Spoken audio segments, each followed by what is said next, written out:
Pyramid మాస్టర్లందరికీ ప్రణామాలు. Welcome to all the pyramid masters of the whole world.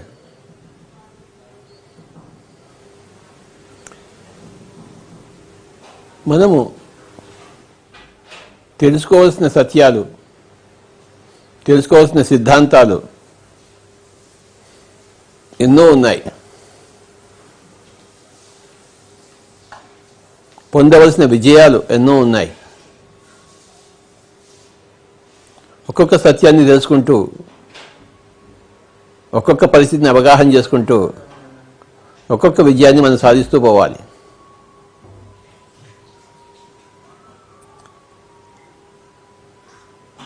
ఒక సత్యాన్ని అవగాహన చేసుకోవడంలో మనకి లోపం ఉన్నా అది అపజయం ఏమీ కాదు. Failure is a stepping stone for success. ఒకసారి అర్థం కాదు, రెండుసార్లు చదవాలి, మూడోసారి అర్థం కాదు, మరి నాలుగోసారి చదవాలి. చదవగా అర్థమవుతుంది. తినగ తినగ వేము తీయగనుండు, అనగ అనగ రాగము అతిశయిల్లును. ఒకటేసారి రాగం అతిశయిల్లదు, ఎంతో సాధన చేయాలి. అదే రాగాన్ని మళ్ళీ మళ్ళీ మనం ప్రాక్టీస్ చేయాలి, అనుభవం తెచ్చుకోవాలి. అనగ అనగ రాగము అతిశయిల్లును.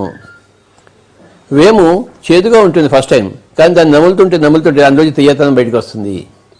ముందు చేదుగానే ఉంటుంది. చేదుగానే ఉంది ఏమిట్రా అని అనుకుంటే అది నిజమైన అవగాహన కాదు. దాన్ని బాగా నమలాలి దాన్ని. అప్పుడు అందులోంచి ఒక తీపి బయటకు వస్తుంది.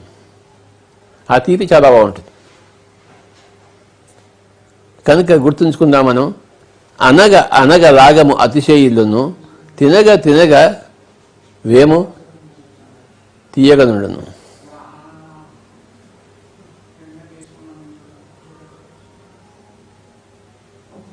అనగ అనగ తినగ తినగ, అనగ అనగ రాగము అతిశయిల్లును, తినగ తినగ వేము తీయగనుండును. ఈ స్టేట్మెంట్ ఎంత బాగుందో. అంటే మనం ఏం చేయాలంటే మనం ప్రాక్టీస్ చేయాలి, అభ్యాసం. ఏ విద్య కావాలన్నా అభ్యాసం చేయాలి. సంగీతంలో బాలమురళీకృష్ణలా పాడాలంటే ఎంత అభ్యాసం చేయాలి చెప్పండి. ఆయన ఎన్ని రాగాల్లో, ఎన్ని స్వరాల్లో ఎలా విహరించగలడు, ఆయన ఎన్ని విన్యాసాలు చేయగలడు. చిన్నప్పటి ఆయన పుట్టక ముందు నుంచే వచ్చింది ఆయనకి. 5 ఏళ్ల వయసులోనే ఆయన కచేరీలు చేయడం మొదలుపెట్టాడు. మంగళంపల్లి బాలమురళీకృష్ణ 5 ఏళ్ల నుంచి ఎలా చేశాడు ఆయన గత జన్మలోంచే ఆయన సంగీతకారుడు. గత జన్మలో సాధించింది ఈ జన్మలో పువ్వు పుట్టగానే పరిమళిస్తుంది. మొజార్ట్ 4 ఏళ్ల వయసుకే కొత్త కంపోజిషన్ చేశాడు. ఎలా చేశాడబ్బా? మన గత జన్మ నుంచి మన సిద్ధులన్నీ మనకి వస్తాయి.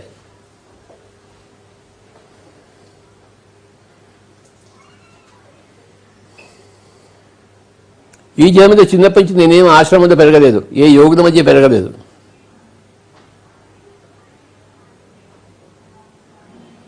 చిన్నప్పటి నుంచి ఏమి ధ్యానం తెలియదు అసలుకి. మరి నడి మధ్యంలో ఇదంతా నాకు ఎలా అబ్బింది? గత జన్మ నుంచి వచ్చింది. ఈ జన్మలో చిన్నప్పుడు నేనేం సాధన చేయలేదు, నాకు తెలియదు. సంగీత సాధన చేశాను, క్రికెట్ సాధన చేశాను, ధ్యాన సాధన తెలియదు అసలుకి. ఇంటా వంట లేదు మా ఇంట్లో. ఇప్పుడు ఇంటా వంట అంతా ఇదే. అంటే గత జన్మలోంచి మనకి వస్తుంది. ఈ జన్మలో ఏ సమయంలో రావాలో ఆ సమయంలో వస్తుంది. ఆ సిద్ధులు వస్తాయి. మనం అందులో పరిమళిస్తాము.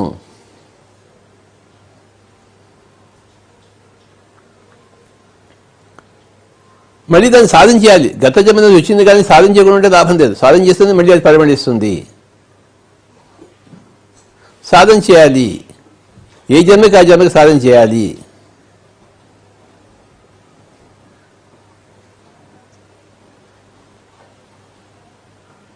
గత జన్మలో గత మ్యాచ్లో హర్భజన్ సింగ్ 6 వికెట్లు తీసుకున్నాడు అనుకోండి, మరి ఈ మ్యాచ్లో మళ్ళీ వాడు కష్టపడాలి. అంతేకాని కష్టపడకుండా ఉంటే ఒక్క వికెట్ కూడా రాదు. కానీ గత మ్యాచ్లో ఆ టాలెంట్ అంతా మళ్ళీ ఈ మ్యాచ్లో వస్తుంది. నిన్న చదువుకున్నంత ఇవాళ గుర్తుంటుంది. నిన్నటికి ఇవాళకి కంటిన్యూయేషన్. అలాగే గత జన్మతో చేసినంత మనకి ఈ జన్మలో వస్తుంది, కంటిన్యూయేషన్. ఈ జన్మ నుంచే రాదు, మొదలు కాలేదు. ఈ జన్మ అనేక జన్మల కిందనే మొదలైంది.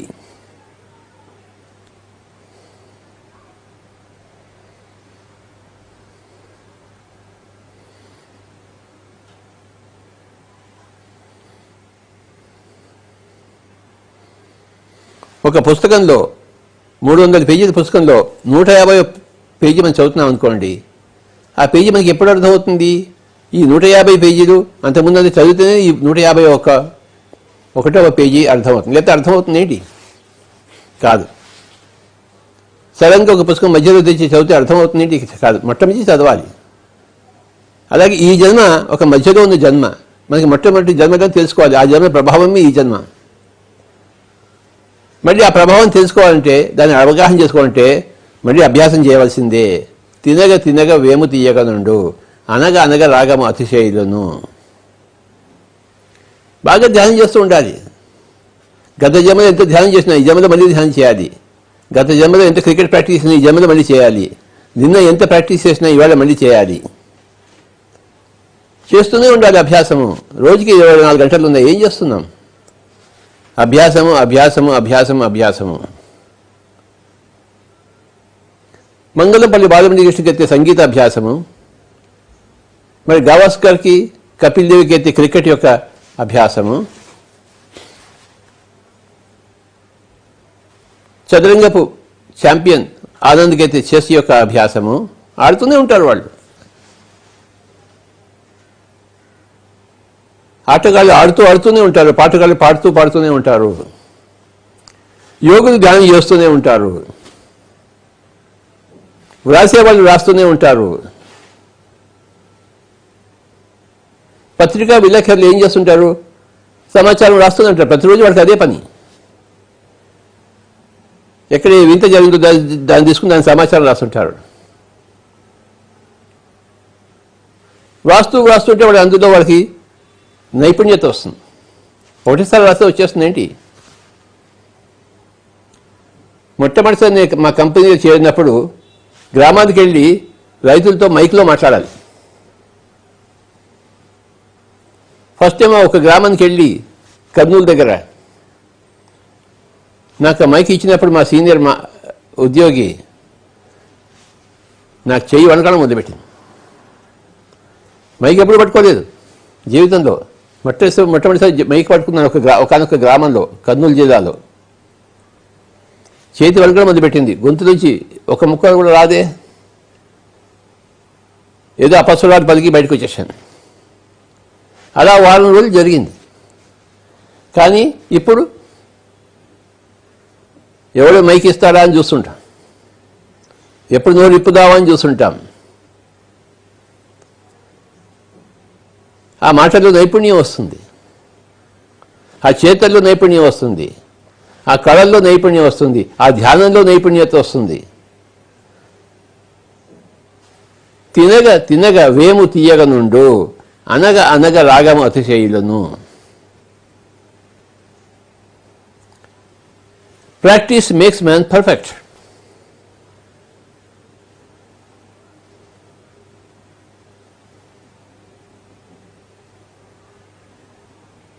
ఒక తల్లి ఏం చేస్తుంది? తన పిల్లల్ని బాగా చూసుకోవడంలో అభ్యాసం చేస్తుంటుంది. ఆ పిల్లలే ఆ తల్లికి ప్రపంచం. సంగీతమే బాలమురళీ కృష్ణ ప్రపంచం అయితే, క్రికెటే ఒక గవాస్కర్కి, ఒక కపిల్ దేవ్కి ప్రపంచం అయితే, ఒక తల్లికి ఆ పిల్లలే ప్రపంచం, ఆ ఇల్లే ప్రపంచం, ఇల్లే స్వర్గం.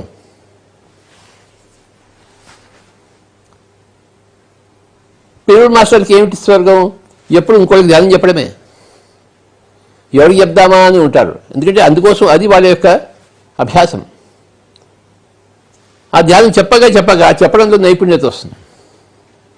ఎవరితో ఎలా చెప్పాలి, ఎవరితో ఎలా చెప్పకూడదు, ఎంత చెప్పాలి, ఎంత చెప్పకూడదు,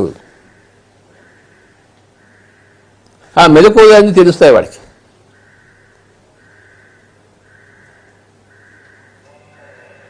ప్రతి విద్య కూడాను అభ్యాసం ద్వారానే ముందుకెళ్తూ ఉంటుంది. అభ్యాసం కాదనుకోండి అక్కడే ఉంటుంది, ఎక్కడ వేసిన గొంగళ అక్కడే, అథవా కుంటు పడుతూ ఉంటుంది, ఉన్నది కూడా పోతుంటుంది, మర్చిపోతుంటాం. నేను హైదరాబాద్లో 1970s మ్యాక్సిముందర్ భవన్ అని చెప్పేసి ఉంది. జర్మన్ నేర్పిస్తారు అక్కడ, జర్మన్ భాష. 2 సంవత్సరాలు వెళ్ళాను నేను. మ్యాక్సిముందర్ భవన్ హైదరాబాద్లో జర్మన్ నేర్చుకున్నాను 2 సంవత్సరాలు. ఏదో ఒక ఫారిన్ లాంగ్వేజ్ నేర్చుకోవాలని చెప్పేసి.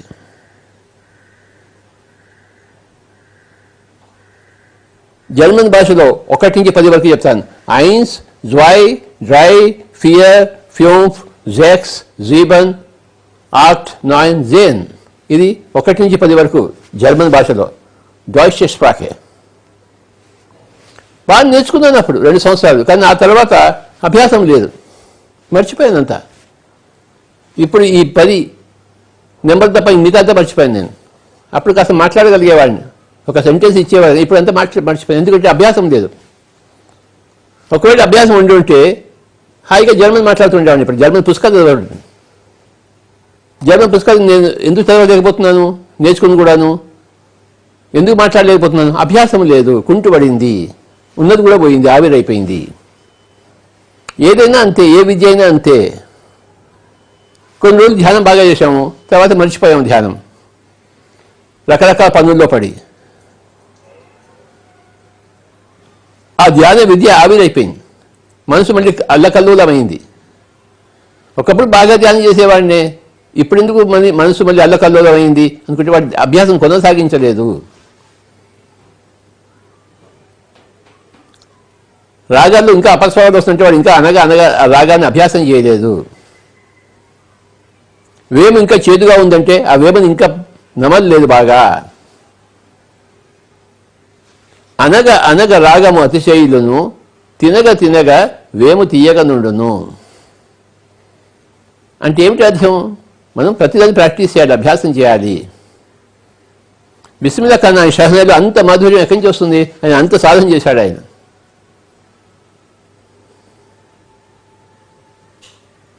డాక్టర్ శ్రీపాద పినాకపాణి గారు ఆయన యొక్క గాత్రంలో అంత పాండిత్యం ఎక్కడి నుంచి వస్తుంటే ఆయన అంత పాండిత్యం గురించి అంత సాధన చేశాడు. ఆయన జీవితాన్ని పడంగా పెట్టాడు సాధన కోసం. సంగీతంలో గమకాల సాధన కోసం పినాకపాణి గారే పేరు పెట్టింది. గమకాలు నేర్చుకోవాలంటే ఆయన దగ్గరే నేర్చుకోవాలి. నేను ఆయన దగ్గర 3 సంవత్సరాలు నేర్చుకున్నాను. గమకాల మీద మంచి పట్టు వచ్చింది నాకు, ఎందుకంటే 3 సంవత్సరాలు సాధన చేశాను.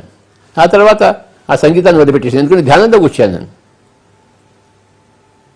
ఆ ధ్యానం సంగీత సాధన అయిపోయింది. 1975లో డాక్టర్ పినాకపాణి గారి దగ్గర చేరాను. మరి 78 వరకు ఆయన దగ్గర రోజు వెళ్తుండేవాడిని, అంటూ ఊళ్ళో ఉన్నప్పుడు. తర్వాత ధ్యానం వచ్చింది, ధ్యానంలోకి వెళ్ళిపోయాను. నా ధ్యాస అంతా ధ్యానం వైపు వెళ్ళిపోయింది, సంగీతం కుంటుపడింది, అది అక్కడే ఉంది. నా సంగీత సాధన అక్కడితో ఆగిపోయింది. అప్పుడు ఎంత జ్ఞానం ఉందో ఇప్పుడు అంతే జ్ఞానం ఉంది నాకు. అది ముందుకు పోలేదు, ఎందుకంటే నేను సాధన చేయలేదు. కానీ ధ్యానంలో సాధన చేశాను, ధ్యాన ప్రచారంలో సాధన చేశాను. పిరమిడ్ స్పిరిచువల్ సొసైటీ మూమెంట్ కోసం సాధన చేశాను, అది ఇంతగా విస్తరించింది. ఎందులో మనం సాధన చేస్తుంటామో అందులో మనకి ప్రగతి వస్తూ ఉంటుంది.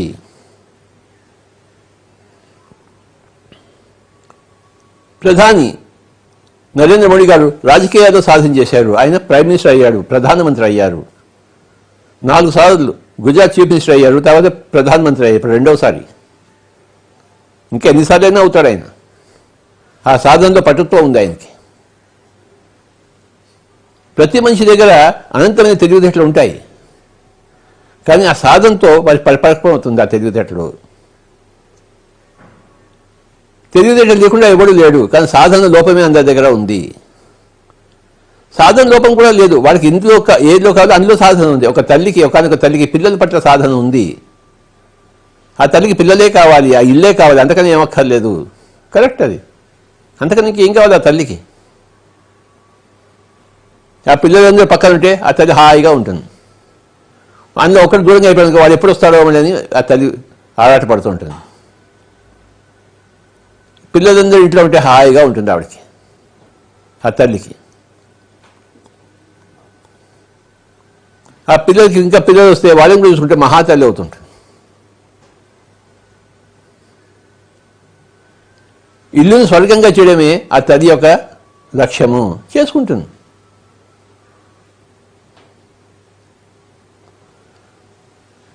లేకపోతే ఒకనొక అత్తగారు కోడల్ని రాపిడి చేయాలంటే, కోడల్ని ఏడిపించుకుందంటే సాధన చేస్తే అందులో సాధన అవుతుంది, అందులో రాణిస్తుంది.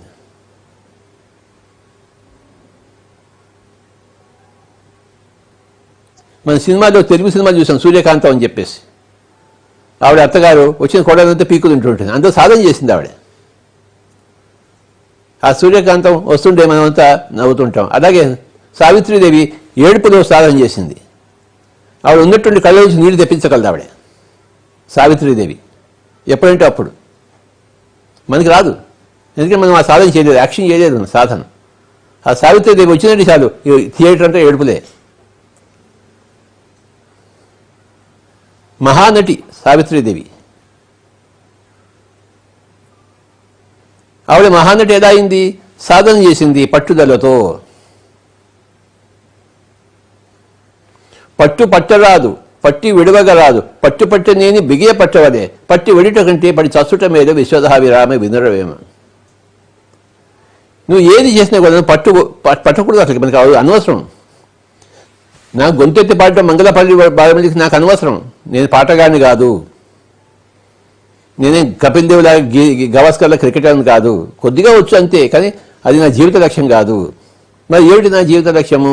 ధ్యాన ప్రచారము. ధ్యానం చేయడం కూడా కాదు, ధ్యానమే చేయడమే నా జీవిత లక్ష్యం. అంటే ఈ మాటలు కూడా ఉండేవి కావు. నోరు పూసుకుని హాయిగా ఇంట్లో కూర్చుని ఎక్కడంటే అక్కడ కూర్చొని ధ్యానం చేసుకుంటూ ఉండేవాడిని. కానీ నా యొక్క జీవిత లక్ష్యం ఏంటి? ధ్యాన ప్రచారము. అందరూ ధ్యానం చేస్తుంటే చూడాలనే నా యొక్క లక్ష్యము. నేను ధ్యానం చేస్తూ కూర్చోవాలని కాదు.